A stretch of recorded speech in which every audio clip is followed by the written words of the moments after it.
ലച്ചേച്ചി എവിടേക്കോ പോവാൻ വേണ്ടി പ്ലാൻ ചെയ്യുവാ. കൽക്കത്തയില്ലേ കൽക്കത്ത, ആ സ്ഥലം എങ്ങനെയുണ്ട്? അടിപൊളിയാണോ? പൊളിക്കോ സിദ്ധു വന്നിട്ട്? അങ്ങനെ മതിമറന്ന് ആഘോഷിക്കാനൊന്നും ഞാൻ സമ്മതിക്കത്തില്ല. മുംബൈ പോയിട്ട് തിരിച്ച് ബാംഗ്ലൂർ വഴി വരേണ്ടി വരും. ഭാഗ്യവതി. എങ്ങനെയാണ് നിങ്ങള് 3 പേര് മാത്രമാണോ പോകുന്നത്? കുറച്ചെങ്കിലും പ്രൈവസി താണോ ഞങ്ങൾക്ക്? ഒത്തില്ല. അവസാനം എന്തെങ്കിലും വരുമ്പോ കേശവ വാടാന്ന് പറഞ്ഞ് രണ്ടും കൂടെ കിടന്ന് കരഞ്ഞു വിളിക്കും. ശരി. സിദ്ധുവിന്റെ ഒരു എൻട്രി ആയിരുന്നു ഞാൻ പ്രതീക്ഷിച്ചത് പുതിയ എപ്പിസോഡ് പ്രൊമോയിൽ. പക്ഷേ പുള്ളിക്കാരൻ ഈ എപ്പിസോഡിൽ വരുന്നില്ല. പക്ഷെ എന്തായാലും ഈ അടുത്ത് തന്നെ ഉണ്ടാവും. എനിക്കൊന്ന് അടുത്ത ആഴ്ച തിങ്കളാഴ്ചത്തേക്കോടുകൂടിയായിരിക്കും ഒരു കിടിലൻ ഒരു എൻട്രിയോട് കൂടിയായിരിക്കും സിദ്ധുവിന്റെ വരവ്.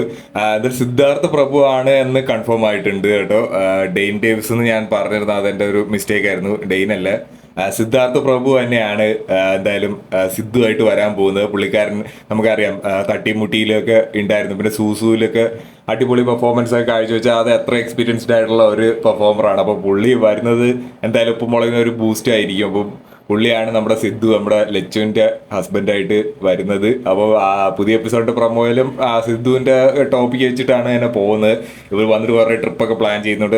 എനിക്കൊന്ന് തിങ്കളാഴ്ചത്തേക്കൂടി തന്നെ സിദ്ധുവിന്റെ ആ ഒരു എൻട്രിയുടെ ഒരു പ്രൊമോ എന്തായാലും വന്നിട്ടുണ്ട്. അത് ഞാൻ ചാനലിൽ അപ്ഡേറ്റ് ചെയ്തിട്ടില്ല, പക്ഷേ എൻട്രിയുടെ പ്രൊമോ വന്നിട്ടുണ്ട്. എനിക്കത് തിങ്കളാഴ്ചത്തേക്കോടുകൂടി എന്തായാലും കൺഫേം ആയിട്ട് സിദ്ധുവിന്റെ ഒരു